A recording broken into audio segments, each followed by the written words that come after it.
नमस्कार साथियों, आज के इस वीडियो में हम आप लोगों को घातांक और करणी इनसे संबंधित जितने भी बेसिक पॉइंट हैं उन सबको बताएंगे। और ये बेसिक पॉइंट जानना बहुत ज़रूरी होता है, क्योंकि जैसे एक मकान बनता है तो मकान की नींव जो होती है वही उसका मूल है। तो वैसे ही आप घातांक का जो बेसिक है इसको अगर समझ लेते हो तो घातांक वाले सवाल को आप बड़े ही आसानी से लगाओगे। तो चलिए पहले इसका अर्थ ही जानते हैं। घातांक का अर्थ क्या होता है और करणी का अर्थ क्या होता है। तो घातांक क्या है, करणी क्या है। तो दोस्तों, अगर हमारे पास एक संख्या है 5, तो इसका अगर हमको घातांक बताना हो तो इसका घातांक क्या है, 1 है। देखिए, कोई भी संख्या होती है उसके ऊपर अगर कुछ भी घात नहीं है तो वो 1 माना जाता है। यानी घातांक का अर्थ हुआ घात का अंक।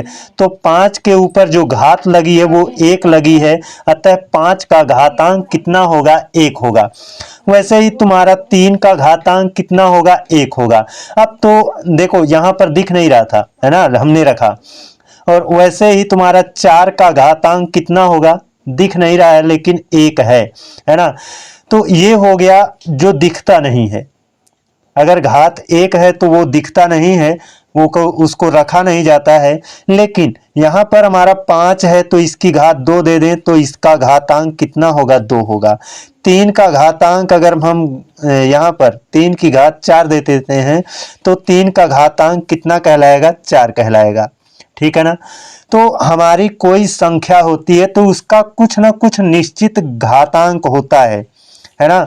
जैसे हमने यहाँ पर 12 लिया तो इसका कुछ ना कुछ निश्चित रूप से घातांक है। अगर दिख नहीं रहा है तो 1 है, दिख नहीं रहा है यहाँ पर घात कितनी है तो यहाँ पर 1 है। और दिखाया भी जाता है, यहाँ पर मैं 5 रख दूं या 4 रख दूं या 3 रख दूं, कुछ भी रख दूं, तो इसका घातांक कितना हो गया, 5 है, जो कि दिख भी रहा है। तो कोई भी संख्या होती है उसका अपना घातांक होता है। अब करणी क्या होता है। करणी, देखिए ऐसे जो चिन्ह बने होते हैं, ऐसे जो चिन्ह बने होते हैं ये आपका करणी है। और ये भी आपका क्या है, एक करणी है। लेकिन इस करणी का नाम है अंडर रूट यानी वर्गमूल, और इस करणी का नाम है घनमूल, है ना, यानी क्यूब रूट। क्यूब रूट का मतलब घनमूल। तो ये एक करणी होती है और ये भी करणी है, लेकिन इस करणी का नाम वर्गमूल है, इस करणी का नाम क्या है, घनमूल है। अब इस करणी के अंदर कोई संख्या रहती है, इस करणी के अंदर कोई संख्या रहती है। जैसे मैं इसके अंदर 4 रख दूं और इसके अंदर मैं 27 रख दूं, है ना। तो अब ये जो करणी आपकी है, यानी ये जो तुम्हारा अंडर रूट है ना, ये किसके ऊपर लगा है, 4 के ऊपर। अब 4 का अंडर रूट यानी वर्गमूल निकालेंगे तो 4 का वर्गमूल कितना होगा, 2 होगा। वैसे ही 27 के ऊपर करणी लगी है और इस 27 के ऊपर करणी लगी है, तो अब इसका हमें घनमूल निकालना पड़ेगा और इसका घनमूल कितना होगा, 3 होगा। दोस्तों, आपको ये मालूम होना चाहिए कि ये करणी का निशान भी हटाया जाता है ना। ऐसे मैं आपको ये कहूं कि 5 के ऊपर अंडर रूट लगा है ना, और यहाँ पर मैं ये कह दूं 30 के ऊपर क्यूब रूट लगा है। ऐसे 30 के ऊपर क्या लगा है, क्यूब रूट। तो ये आपका जो अंडर रूट का निशान है ये हटाया जा सकता है। देखो, मैंने कहा है अगर घात ना दिख रही हो तो वहां पर 1 होता है, तो इसकी घात 1 है। और जब ये अंडर रूट का निशान हटेगा तो इसके बटे में आकर गिरेगा, यानी 5 की घात 1/2। वैसे ही अब ये क्यूब रूट है ना, यानी क्यूब रूट है यानी घनमूल है का निशान है, तो ये घनमूल हटेगा तो इसकी घात तो ऑलरेडी 1 है, और यहां से जब घनमूल का निशान हटेगा तो बटे में क्या आ जाएगा, 3 आ जाएगा। वैसे ही एक संख्या ले लेते हैं, यहाँ पर 5 की घात 4 बटा, है ना, 5 की घात 4, इसका क्या निकाल दें, वर्गमूल निकालें। तो इसका मतलब वर्गमूल जब हटेगा तो इस घात के बटे में आ जाएगा 2, है ना, और 2 से इसको डिवाइड कर देंगे, 2 दूना 4, और ये हो गया 5 पचे 25, इसका क्या हो जाएगा, आंसर हो जाएगा। तो वर्गमूल का निशान हटाया भी जाता है ना। आप वर्गमूल का निशान हटा सकते हो, घनमूल का निशान भी हटा सकते हो, जो मैंने बताया उसी तरह से आप हटाओगे और लगाओगे, है ना। अब देखिए, हमारी कुछ संख्याएं ऐसी होती हैं, है ना, जैसे उनके वर्गमूल के बाहर भी संख्या होती है और वर्गमूल के अंदर भी संख्या होती है। जैसे हमने यहाँ पर ले लिया 2, वर्गमूल के बाहर है और वर्गमूल के अंदर कितना है 5 है ना। तो अब जब ये वर्गमूल के बाहर जो 2 है उसको हमें अंदर घुसाना है तो ये अंदर आसानी से नहीं जाएगा। जब भी ये अंदर जाएगा तो कैसे जाएगा, ये अंदर जब भी घुसेगा तो स्क्वायर होकर के घुसेगा, है ना। तो 2 का स्क्वायर करेंगे कितना हो जाएगा 4, और यही 4 जा करके अंदर गुणा कर लेगा तो 4 पच्चे 20, ये अंडर रूट तब 20 कहलाएगा। ऐसा होता क्यों है, क्यों यह स्क्वायर होकर के अंदर जाता है। तो देखिए दोस्तों, यहाँ पर मैं आपको ये बताऊं, अगर हम 20 का वर्गमूल निकालें तो 20 का गुणनखंड होगा 4 गुणे 5, यही ना होगा इसका वर्गमूल, यानी 20 को हम 4 गुणे 5 लिख सकते हैं। और 4 का गुणनखंड क्या होता है 2 गुणे 2, इसको हम लिख सकते हैं 2 गुणे 2, है ना, और गुणे 5, है ना। तो अब इसके ऊपर वर्गमूल रहेगा, जिसका जोड़ा बन जाता है वही बाहर आता है ना। इसका जोड़ा बन गया तो ये बाहर आएगा, लेकिन जोड़ा बन गया है तो जोड़ा में से दोनों नहीं आएंगे, एक बाहर आता है, और एक ठू 2 बाहर आ जाएगा तो ये बनेगा 2। देखो इसमें से एक ठू 2 बाहर आ गया और बचा क्या 5, 2 अंडर रूट 5। जब ये जोड़ा बनाया था तब बाहर आया था, अतः जब अंदर जाएगा तो जोड़ा बना लेगा, यानी 2 बार हो जाएगा, 2 गुणे 2, है ना। तो ये आपका 5 दूना 10 दूना 20 हो जाएगा, कितना हो जाएगा 20 हो जाएगा। आशा है कि आप समझ गए होंगे। अब एक और महत्वपूर्ण पॉइंट की बात करेंगे, है ना। जैसे आप जानते होंगे कि कोई संख्या होती है p, है ना, और इसकी घात हमने दे दिया n, और इसकी भी घात हमने दे दिया m, है ना, और इसकी भी घात हमने दे दिया r।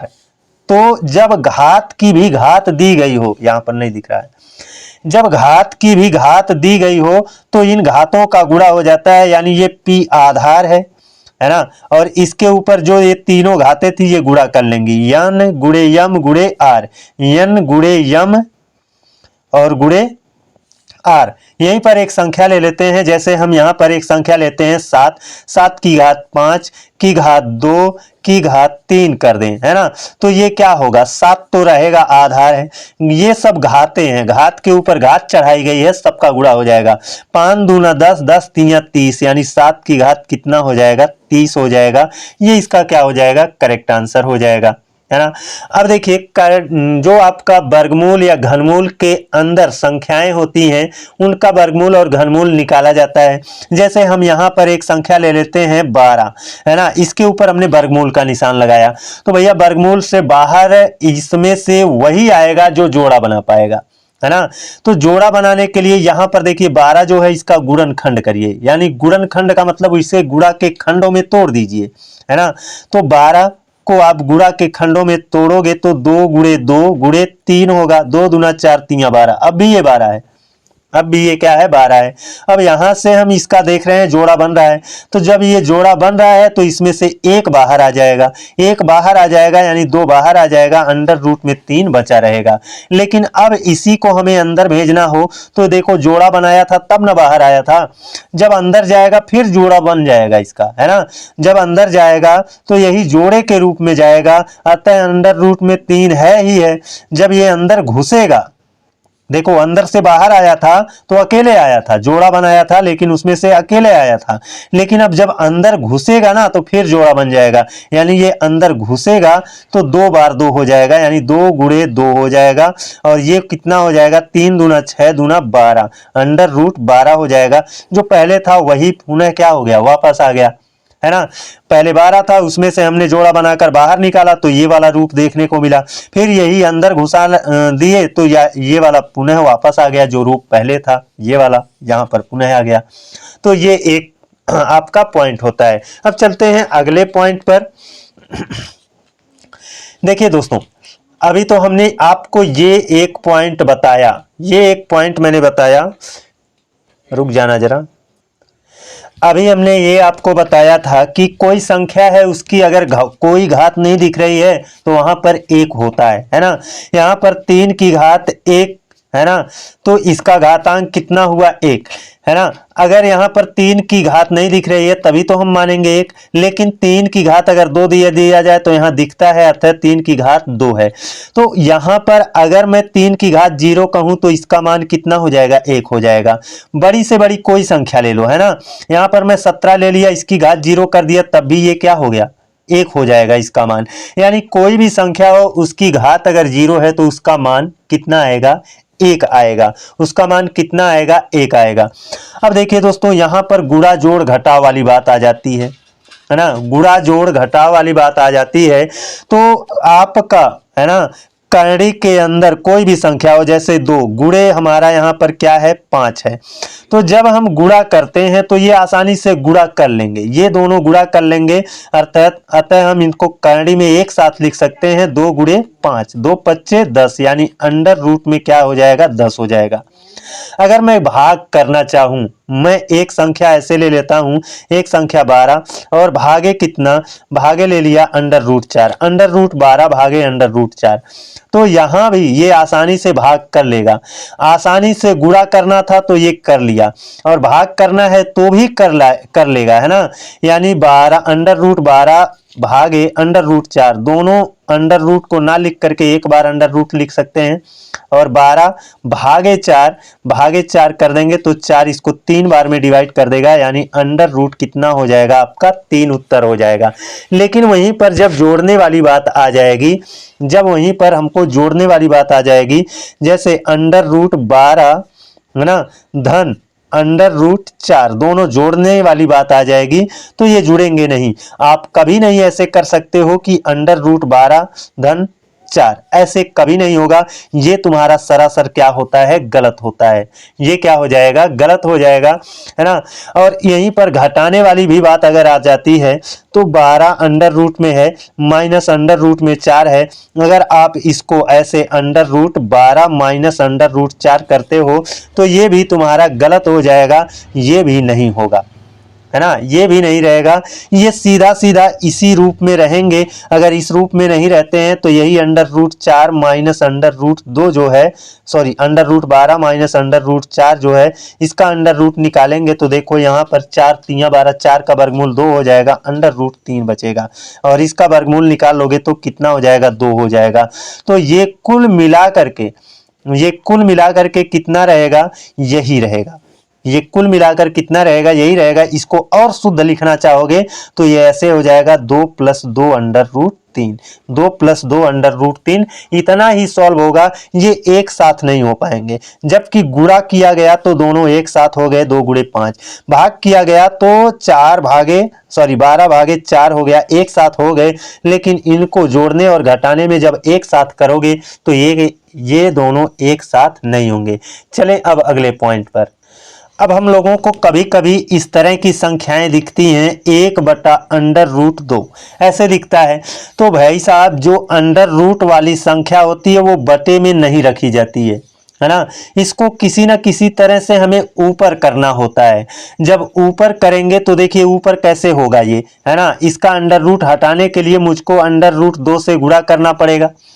अंडर रूट 2 था, अंडर रूट 2 से गुणा कर देंगे तो मैंने बताया है दोनों गुणा करके 7 हो जाएंगे, है ना। जब मैंने अंडर रूट 2 से नीचे गुणा किया था तो अंडर रूट 2 से ऊपर भी गुणा होगा, और जब ऊपर हो जाएगा तो नीचे वाला सॉल्व हो जाएगा, और ऊपर वाला अंडर रूट 2 का 1 से गुणा करेंगे, अंडर रूट 2 ही रहेगा, और नीचे वाला कैसे सॉल्व हो जाएगा, 2 दूना 4, अंडर रूट 4 का मान कितना आ जाएगा, 2, अंडर रूट 4 का मान कितना आ जाएगा, 2। अब ये हमारा क्या हो गया, शुद्ध रूप हो गया। जबकि यहाँ पर जो आपने लिखा था 1/√2, ये आपका सही सिचुएशन में नहीं है। इसको इस सिचुएशन में लाना पड़ता है, तब ये क्या माना जाएगा, सही माना जाएगा। वैसे ही तुम्हारा एक ऐसे भी संख्या दिखाया जा सकता है, 1/√3 धन अंडर रूट 2, है ना। तो जो भी अंडर रूट वाली वैल्यू होती है वो तो नीचे रहती ही नहीं है, उसको अगर है नीचे तो उसको ऊपर ले जाना पड़ता है। और ये जाएगा कैसे, तो हमको सर्वसमिका का सहारा लेना पड़ेगा। सर्वसमिका का मतलब क्या है, एक सूत्र का, आप जानते हो एक सूत्र होता है हमारा, ये हमको a + b के जैसा दिख रहा है, तो मैं इसमें a - b के जैसा जो रहेगा उससे गुणा कर देता हूं, तो a का मतलब √3 माइनस b का मतलब √2 से गुणा कर देता हूं। जब इतने से मैंने नीचे गुणा किया तो इतने से ही हमको ऊपर भी गुणा करना पड़ेगा, अतः √3 माइनस √2 से ऊपर भी गुणा करना पड़ेगा। अब तो ये एक सूत्र का रूप ले लिया। आप तो जानते होंगे, आपको ये मालूम होगा कि एक ब्रैकेट में आपका a प्लस बी रहे और दूसरे में a माइनस बी रहे तो इसका सूत्र हो जाता है a स्क्वायर, है ना, a स्क्वायर और माइनस बी स्क्वायर। तो ऊपर जो है वो तो वही रहेगा √3 माइनस √2, लेकिन नीचे क्या हो जाएगा √3 स्क्वायर माइनस √2 स्क्वायर। और हमने बताया है ये स्क्वायर स्क्वायर रूट को हटा सकता है, स्क्वायर जो है स्क्वायर रूट को हटा सकता है, ये स्क्वायर स्क्वायर रूट को हटा सकता है। तो ये 3 माइनस 2 कहलाएगा। ये 3 माइनस 2 मतलब 1 बटे 1 जब रहता है तो उसको लिखा नहीं जाता है, उसको लिखा नहीं जाता है तो ऊपर जो है वही आपका उत्तर हो जाएगा √3 माइनस √2। तो इस फॉर्म में जो आपका 1 बटा √3 प्लस √2 था, ये वाला फॉर्म है, तो इसको हटा करके इस वाले सिचुएशन में हमको लाना पड़ता है। यही हमारा मानक रूप होता है, ये अमान्य होता है। तो आशा है कि इन चीज़ों को आप समझ गए होंगे। चलते हैं अपने अगले पॉइंट पर। अब थोड़ी सी बात कर लेते हैं पूर्ण वर्ग संख्या और पूर्ण घन संख्या। जैसे दोस्तों अभी हमने बताया था आपके पास ये संख्या है एक, है ना, तो इसकी घात कितनी मानी जाएगी 1, अतः इसका घातांक कितना है 1 है। लेकिन मैं यहाँ पर घात 2 दे देता हूँ, तो 2 घात दे देने से ये कितना हो जाएगा 4 चौके 16 हो जाएगा। और ये 4 चौके 16 ये पूर्ण वर्ग संख्या है, ये क्या है पूर्ण वर्ग संख्या है। और इसका आप वर्गमूल निकालोगे तो यही आएगा, है ना। तो ये क्या है, ये पूर्ण वर्ग संख्या है, पूर्ण वर्ग संख्या है। अब देखिए वहीं पर अगर मैं 2 का वर्ग कर देता हूं तो कितना हो जाता है 4, 3 का वर्ग कर देता हूं तो 3 3 9 हो जाता है। तो ये भी क्या है पूर्ण वर्ग है, ये भी क्या है पूर्ण वर्ग है। और ये 9 जो है ये भी क्या है पूर्ण वर्ग है ना। लेकिन 4 और 9 के बीच में जितनी संख्याएं आएंगी, जैसे 5 ये पूर्ण वर्ग नहीं है, ये 6 ये भी पूर्ण वर्ग नहीं है, 7 ये भी पूर्ण वर्ग नहीं है ना, 8 ये भी पूर्ण वर्ग नहीं रहेगा। तो पूर्ण वर्ग संख्या कौन है, कौन पूर्ण वर्ग संख्या नहीं है, इसे भी हमको जानना चाहिए, है ना। अब यहाँ पर हम 25 की बात करें तो ये पूर्ण वर्ग है, 25 की बात करें तो ये पूर्ण वर्ग है। किसका ये वर्ग है, तो आप कहोगे 5 का वर्ग होता है 25, है ना। तो ये क्या है पूर्ण वर्ग संख्या है। लेकिन यहीं पर हम 20 की बात करें तो किसी संख्या का ये वर्ग है, किसी संख्या का वर्ग नहीं है, तो ये पूर्ण वर्ग नहीं है, पूर्ण वर्ग ये क्या है नहीं है। वैसे ही घन वाली भी बात होती है, पूर्ण घन वाली, है ना। 1 का घन करोगे तो 1 ही होगा, है ना। और 2 का घन करोगे, 2 का घन करोगे तो 8 होगा। 3 का घन करोगे तो कितना होगा 27 होगा। और 4 का घन करोगे तो कितना होगा 64 होगा, है ना। तो ये पूर्ण घन है, ये भी पूर्ण घन है, ये भी पूर्ण घन है, ये भी पूर्ण घन है। 1 और 8 के, 1 भी पूर्ण घन है, 8 भी पूर्ण घन है। लेकिन 1 और 8 के बीच में जितनी संख्याएं हैं वो पूर्ण घन नहीं है। जैसे 2 है, 3 है, 4 है, 5 है, 6 है, 7 है, ये सभी पूर्ण घन संख्याएं नहीं है। अब यहीं पर 8 की बात कर दें तो ये तो 2 का घन करने पर आता है, तो ये क्या है पूर्ण घन है। तो हमको पूर्ण वर्ग संख्या और पूर्ण घन संख्या जो होती हैं उनको भी जानना चाहिए, वो भी एग्जाम में आते हैं, है ना। तो आशा है कि ये जो बेसिक पॉइंट था इसको आपने समझा होगा। चलते हैं अगले कुछ पॉइंट पर ध्यान देते हैं।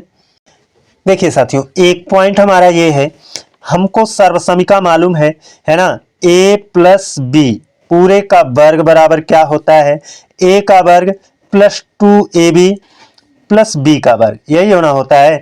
अगर मैं a को √3 मान लूं और b को √2 मान लूं, है ना, तो ये √3 प्लस √2 पूरे का वर्ग भी कहलाएगा।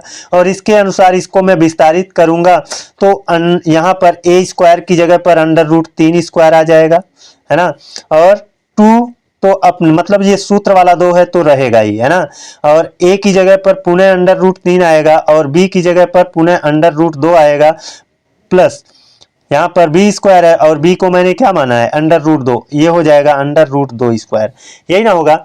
अब ये स्क्वायर इस स्क्वायर रूट को हटाएगा, ये स्क्वायर इस स्क्वायर रूट को हटाएगा, तो ये हो जाएगा कितना 3 प्लस 2 अंडर रूट में कितना, दोनों भाई गुणा करना है ना, तो गुणा करने में 7 हो जाएंगे, 3 दूना 6 अंडर रूट 6 और प्लस कितना रहेगा 2। अब देखिए ये 3 और 2 दोनों जुड़ जाएंगे, दोनों क्या हो जाएंगे, जुड़ जाएंगे, और जुड़ेंगे तो हो जाएगा 5 plus 2 under root 6, 5 plus 2 under root 6। इस तरह से आपको संख्या दी रहती है, कहता है का वर्गमूल बताओ, का वर्गमूल बताओ, है ना। तो का वर्गमूल बताओ, इसका मतलब ये क्या है, पूर्ण वर्ग संख्या है ना। देखो ये वाली जो संख्या थी इसका हमने वर्ग कर दिया तो इसी के रूप में आ गया। तो हमने कहा ना जैसे 4 की घात 2 कर दिया तो जो सॉल्व होकर आएगा 4 चौक के 16, ये क्या है, पूर्ण वर्ग संख्या है, ये क्या है, पूर्ण वर्ग संख्या है। वैसे ही ये एक संख्या थी, इसका हमने वर्ग कर दिया तो इतना हुआ, है ना। तो ये क्या है, एक पूर्ण वर्ग संख्या है, ये क्या है, एक पूर्ण वर्ग संख्या है। उसी तरह से तो ये भी हमने किया है ना, इस पूरे का वर्ग कर दिया तो सॉल्व होकर के एट लास्ट कितना आया है, यही आया है। तो ये क्या है, एक पूर्ण वर्ग संख्या है। अतः इसका वर्गमूल निकाला जा सकता है, इसका वर्गमूल निकाला जा सकता है। और जब भी इसका वर्गमूल आएगा तो वो a प्लस बी के रूप में आएगा, क्योंकि बीच में क्या है, प्लस है। अब हमको a और b का मान ढूंढना है, a और b का मान ढूंढना है। तो दोस्तों आपको ये ऐसे आपको दिखे, ऐसे आपको दिखे, ऐसा अगर आपको नहीं दिखता है तो एक साफ जगह मैं लेता हूं, है ना, एक साफ जगह मैं ऐसे ले लेता हूं। ये देखो यहां पर का वर्गमूल निकालिए, अगर यही शब्द वहां ना लिखे तो यहां पर क्या रहेगा, पूरे के ऊपर वर्गमूल का निशान ऐसे लग जाएगा। तो मैं वही पूरे के ऊपर वर्गमूल का निशान लगा रहा हूं, यानी पूरे का वर्गमूल निकालना है। तो ये 5 प्लस 2 अंडर रूट 6 रहेगा। तो ये क्या है, ये आपका सूत्र वाला 2 है, और ये क्या है, ए बी का गुणनफल है ना। और ये क्या है, a का वर्ग और b का वर्ग का योग है, ये क्या है, a का वर्ग और b के वर्ग का क्या है, योग है। तो ऐसी दो संख्या जिनको हम जोड़ दें तो क्या हो जाए, 5 हो जाए, और दूनी दोनों संख्याओं का गुणा कर दें, दूनी दोनों संख्याओं का गुणा कर दें तो 6 हो जाए। तो ऐसी संख्या हम आसानी से चुन सकते हैं, है ना, क्योंकि यह a और b का योग था और ये क्या था, a और b का गुणनफल था। अभी आपको दिखा होगा यहाँ पर, ये देखो a और b का, इसमें 2 वही वाला 2 का क्या है, यहाँ पर 2 है, और ये a b यानी संख्याओं का ये क्या है, गुणनफल है। और ये दोनों जोड़ लिया जाएगा। अभी हमने यहाँ पर 2 और 3 को जोड़ा था तो यहाँ a स्क्वायर और ये b स्क्वायर का मान था, a b का यहाँ पर योग था। तो ऐसी दशा में ये a और b का योग होता है और ये क्या होता है, a और b का गुणनफल होता है ना। तो हम ऐसी दो संख्या चुने जिनको हम जोड़े तो 5 हो जाए और गुणा कर दें तो कितना हो जाए, 6 हो जाए। तो हम चुन सकते हैं कितना, 3 धन 2, 3 धन 2, 3 2 5 हो जाएगा, 3 गुणे 2, 3 दूना 6 हो जाएगा। देखो 3 धन 2 कितना आ गया, 5 आ गया, और 3 गुणे 2 कितना आ गया, 6 आ गया। और यहाँ प्लस था तो यहाँ 3 और 2 के बीच में प्लस लगाएंगे, है ना, और इनके ऊपर ऐसे अंडर रूट का, दोनों के ऊपर अंडर रूट का निशान दे देंगे। अतः हमारा उत्तर कितना आ जाएगा, under root 3 plus under root 2 हमारा क्या आ जाएगा, उत्तर आ जाएगा। चलें अगले पॉइंट पर। अब आपसे ऐसे कह दिया जाए, है ना, ऐसे अंडर रूट का निशान लगा दे और यहाँ पर 12 प्लस 2, है ना, और 12 प्लस 2 और अंडर रूट में कितना, 35 रख दिया जाए ऐसे।